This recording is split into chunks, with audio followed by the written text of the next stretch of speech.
Hello. Welcome to my channel, The Nutshell. And today we are going to continue with part 2 of Forces of Nature. That is Bridgerton Season 3, Episode 3. Are we together, y'all? First of all, let me just shout out to all my subscribers, to all my subbies. Thank you so much. Most of you come from Kenya, a large number of you. Thanks, guys. Wa Kenya na wacheki. Others come from the States, and others, a small person comes from the UK. But hopefully, we'll grow this number.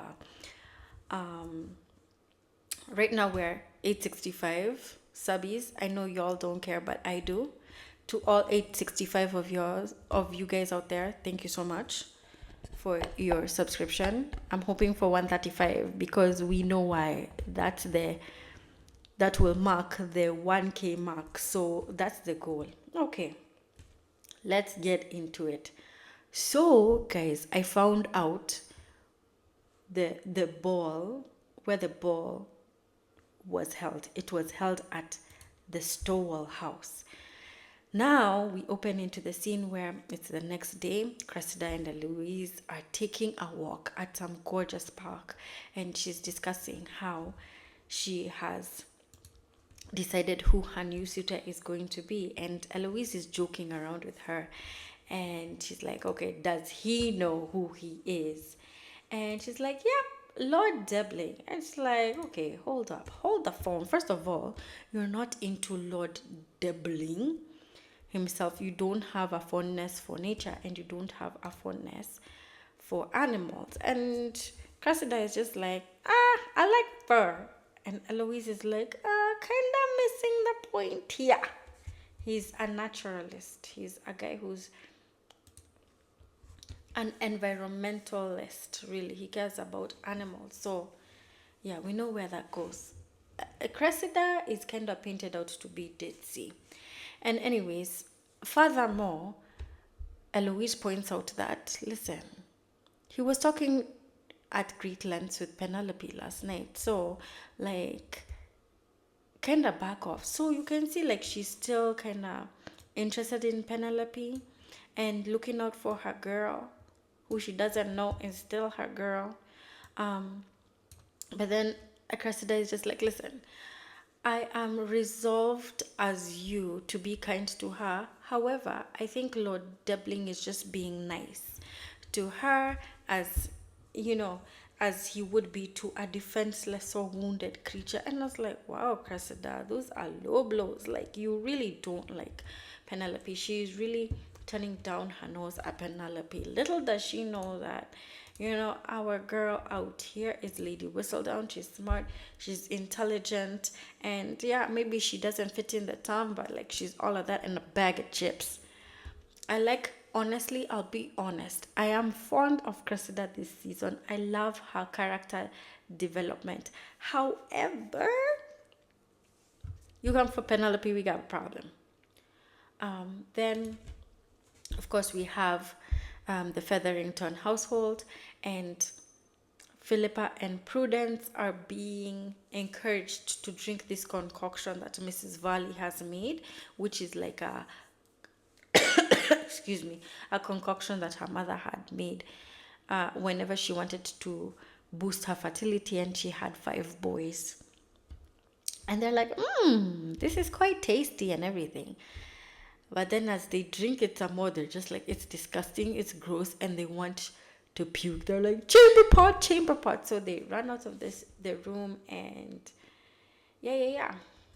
The next scene is now, it goes on to the Bridgerton family and the rest of the town. They're heading towards this park, and what is going to happen there is, like, they're viewing an aeronautical, and by aeronautical, a feat, which is not really the invention, but really just seeing a showcasing of a hot air balloon. And it's a big invention of their time. So Penelope finds Colin there, and she motions him over to a tent where there's like candies, cakes, treats, and all that stuff.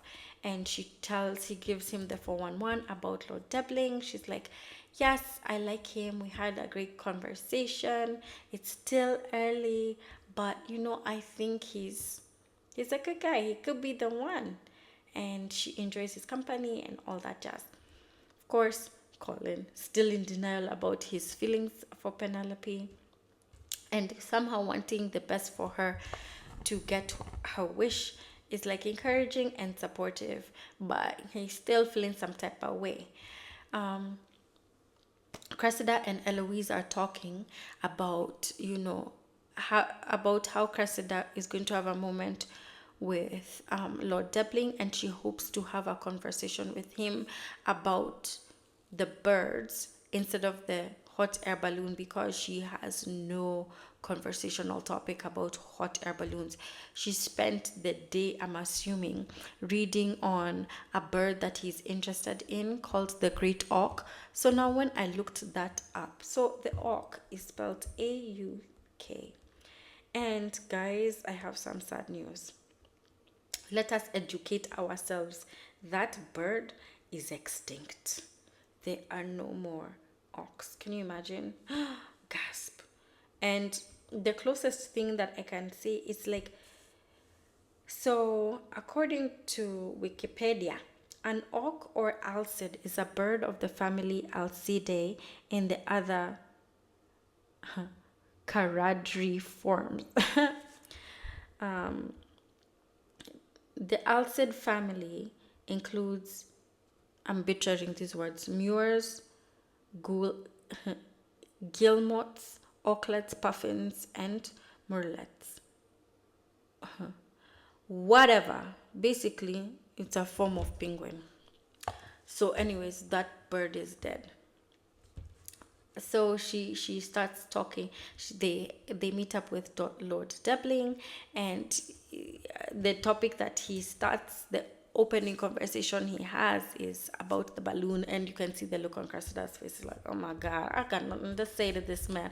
What is he talking about? Balloons. And then Eloise is helping her out with conversation, and she steers the conversation back to birds. She's helping her girl out with a way for her to kind of talk to Lord Debling. And excuse me, I am struggling with a sore throat here, just to pump out Bridgerton, all for the sake of Bridgerton. Anyways, let's continue. So they're talking about these birds, right? And Cressida is hopeful, and I'll give Eloise some credit, because these topics, these conversations, the whole topic of courtship, marriage, gross, puke. But then she's like hanging in there for her girl and giving her pointers, and they seem to have a moment. Honestly, I think there was a genuine moment where they connected on how the auks have partners for life, and they are both finishing each other's sentences, saying that it's such a touching thing for them to mate for life. And I felt like, actually Cressida and Debling, like, they're vibing. And the thing is that, yeah, she might not be interested in his work, but she's putting in effort. And I was just like, I had a few questions there. The first question being, is it better to put in effort to knowing the things that your person likes or a prospective match likes? Or is it better to come together out of just chemistry, passion, sensuality? And so to answer my first question, I was just like, it's just in the Lord Debling and Cressida Cowper thing, it's just a one-way street. So I don't know how I feel about that. But it seems like for Lord Debling, Cressida is the pursuer. She's heavily pursuing him. She's the dominant one. With the Penelope situation, it's more a little bit balanced. You see Lord Debling finding her funny based on their conversation. And that's something that she had mentioned to Colin. She's just like, she's already been embarrassed. And once she let go of feeling low. And once she accepted that, like, okay, let me rephrase. Upon feeling all the feelings of feeling embarrassed, of feeling depressed, of hiding away from the society, she was just like, how much lower can I go? Everything about me is already out there. So it has freed me to be myself and just talk as I am, and having no mask or facade. So, and that is something that she mentions to Colin in the tent. And I found it rather refreshing because it takes us back to the conversation that they'd had earlier when they were having one of their flirting lessons. And Colin was telling her, hey, stop letting the expectation of the ton influence how you're going to behave around these suitors. Just be yourself. So I found that really nice. That advice actually came to work. As Cressida, Eloise, and Lord Debling are speaking, Penelope spots them, and she's just like, I am not going to be a part of this conversation. I'm not going to be a fourth wheel. Let me turn. And as she's about to walk away, as she's already turned her back, Lord Debling calls to her and is like, hey, listen, why don't you join in this conversation? And she's just like, I don't want to intrude. And he's like, nonsense, come over here. Of course, that's not how he speaks, but then you get my sentiment. And it is painful because the two ladies are fighting for his attention. And we have already seen Cressida and Lord Debling connecting, and now Penelope is somehow supposed to compete for his attention, and it's painful. She's like stumbling all over her words, and Cressida, in my opinion, has the upper hand in this conversation in terms of being demure and feminine. Cressida has it. Penelope is just so awkward, even though she's stunning, even though she's intelligent. Yikes. So it's painful. Eloise sees her girl is struggling, but she's not team Penelope. She's team Cressida. She's caught between a rock and a hard place.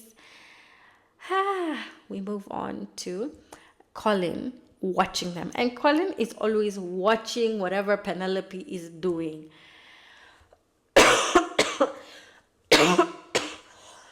Excuse me. At some point, the people that he's hanging out with are like making fun of him and saying, you know, Colin, you seem to have you seem to be drawn to dramatic things. Is that the reason why you decided to, play the part of marriage whisperer for Penelope? And he's like, oh, I'm over it. I'm done with all that now. And he's like, yeah, I'm back to being who I am now. Oh, Colin. The Mondriches are talking, and they're talking about all these social events. Will tells Alice that he's been invited to a hunting party by some of the gentlemen from the town. He's excited about it. Alice is also excited and happy for him because he seems to be thriving and adapting into this society much easier than they thought possible. And she's just like, it's great and all that, but like our social calendar is so full and I am over it. I don't really want to keep on going to event after event after event. And she's like, do we have to go to the next one? And he's like, remember, we make our own rules and we decide what we want. We can do whatever we want. And I love that for them. So probably they're going to go back home and make love again. Anywho, Benedict, who we see is also has an aversion to marriage and this whole marriage mart. He sees Lady Dolores Stowell with her mother, and he runs away into a tent to get away from her. And in that tent, we see the inventor of this I don't really want to say inventor, but in this fictional scenario. He's the inventor of the aeronaut. He's an aeronautical engineer, and he's talking to the lords and the gentlemen of the town about how about aeronautical engineering. And you can see the members of the gentlemen, the group, they're questioning, and they're just like, oh, kinda throwing cold water to this new feat of engineering. They're all saying, oh, what could possibly go wrong, and not being open-minded to this new innovation. And Benedict is just like, I don't care, as long as it's going to steer me away from these hungry mamas and their daughters. And he says that jokingly, whispering to someone who's beside him, not knowing as he looks up that it's a woman, and he's shocked and he's stumbling and he's apologetic. And it's like, oh, I'm sorry, you are a woman, da, da, da. But I don't think it's like from a sexist point of view.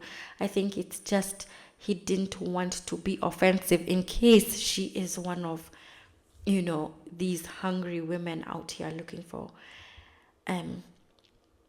men. And she was like, okay, so you're surprised because, that what would the possibility of a woman being interested in engineering, that whole concept is baffling to you as a man. And she chastises the group of men, telling them, listen, you guys should be interested in this innovation. You should be open-minded instead of just being naysayers.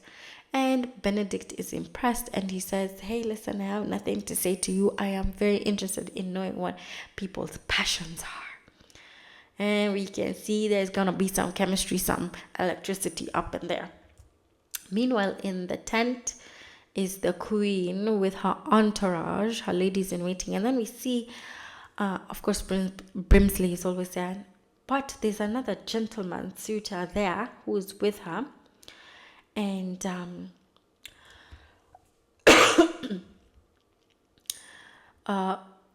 Lady Viscountess, Dowager Viscountess Bridgerton, Lady Agatha, Lady Danbury, and Francesca is there. And the queen introduces Francesca to this person, and we learn that this lord is called Lord Samadani, and he's a marquess.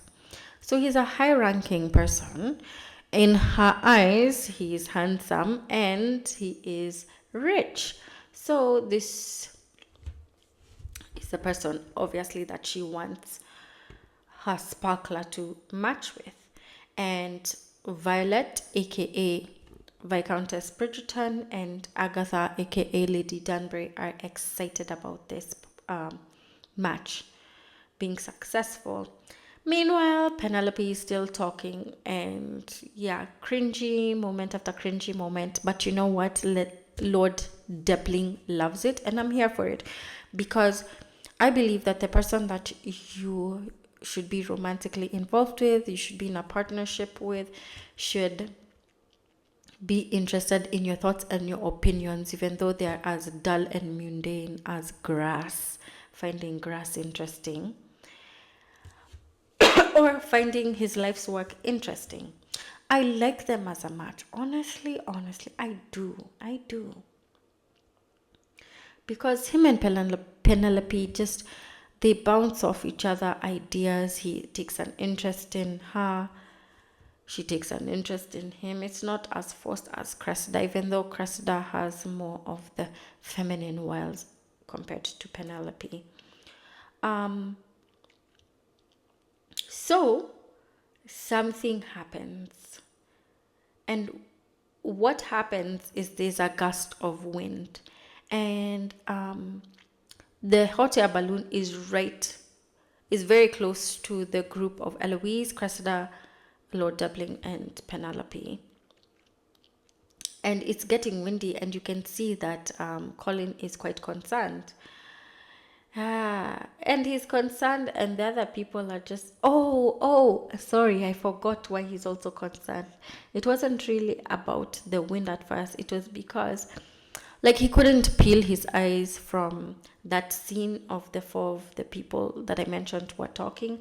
And it's just like, don't you find that Lord Debling fellow quite odd? And the other guys are just like, he's not as odd as, any other person. He's not extremely odd. However, the fact that he has vowed to only eat vegetables is a little bit awkward or odd. However, his vast amount of riches and estate allows him to be as odd as he'd like to be. And then that's when he notices that like it's quite windy, and the people who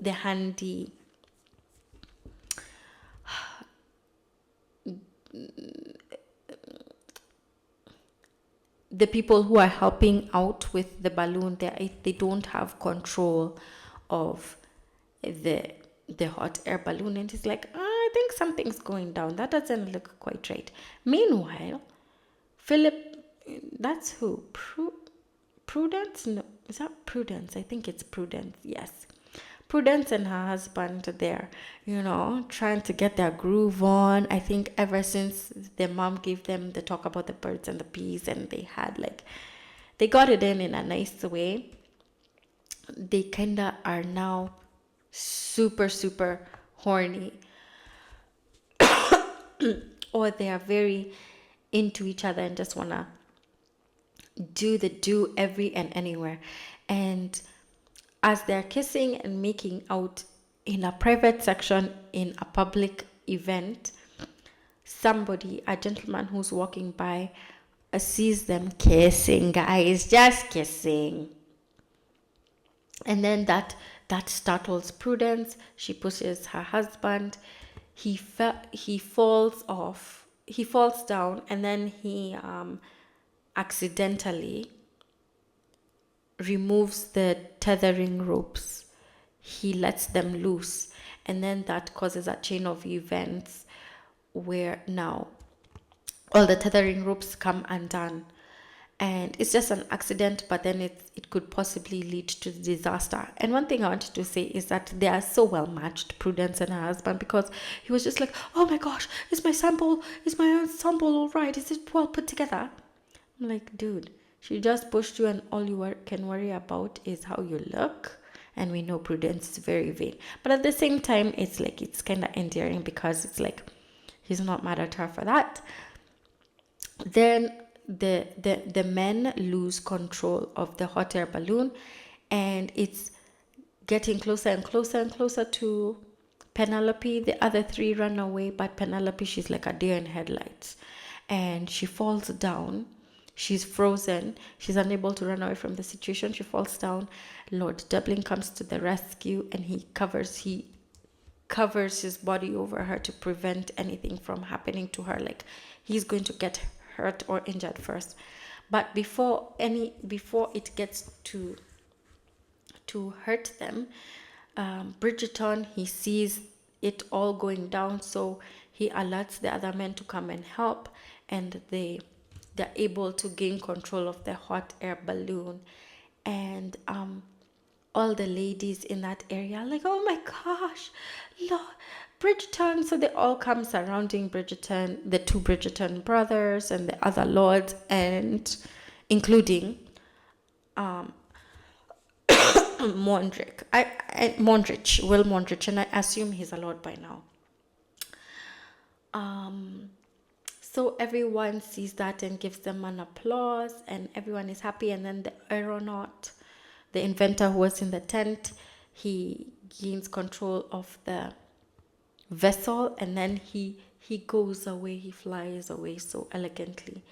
So, and something that I found interesting here is that everyone is so impressed by the work of the Bridgerton guys, but no one really applauds Lord Debling for his very chivalrous protective act towards Penelope. And maybe it's because they're both looked down on in the society, or maybe it's also because I didn't get that feeling because no one was sneering at them, but it just shows you how vain the general tone is. So Eloise points out, like, oh, that was so, quite a distraction. She's talking about the other event where the other lords saved the event from being a disaster, but Cressida is just fixated on Penelope and Lord Debling, and she's just like, oh, how can I get one over Penelope? And she has nothing, but then she's able to fish, a bunny out of her top hat of tricks, and she pretends that she's injured. Just as Eloise was saying, oh, it's a good thing no one got injured. And she's like, who said I didn't get injured? Then she starts faking it. Oh my gosh, my ankle, I sprained my ankle. And then Lord Debling hears that, and he's just like, oh, let me help you out. And then he carries her. He scurries away with her and whisks her off to an area where she can get attended to. And as she's passing by, she looks at Penelope and gives her a sneering look of like, see, I got him. Basically, Cressida feels like she's much better than Penelope, and can't possibly see how any man would choose Penelope over her. And that is the end of the scene. As you can hear, guys, I would love to get into it a little bit more. However, right now I have a serious thing going on with my throat, so I'll just leave it here short and sweet, and I will catch you on the next one. But before I go, y'all, I would love to just put this out there. Y'all, subscribe to my channel if you're enjoying this Bridgerton series. If you'd like me to talk on a particular topic, I'd love to hear from you guys, and I'd like to get some conversations going, because I don't want to be in this club by myself, but I guess it is how it is. If you made it to the end of this whole thing, thanks so much. And if you didn't, hey, thanks for tuning in the first place, and I hope it'll get to a point where we will become friends. Don't be strangers. See you all on the next one.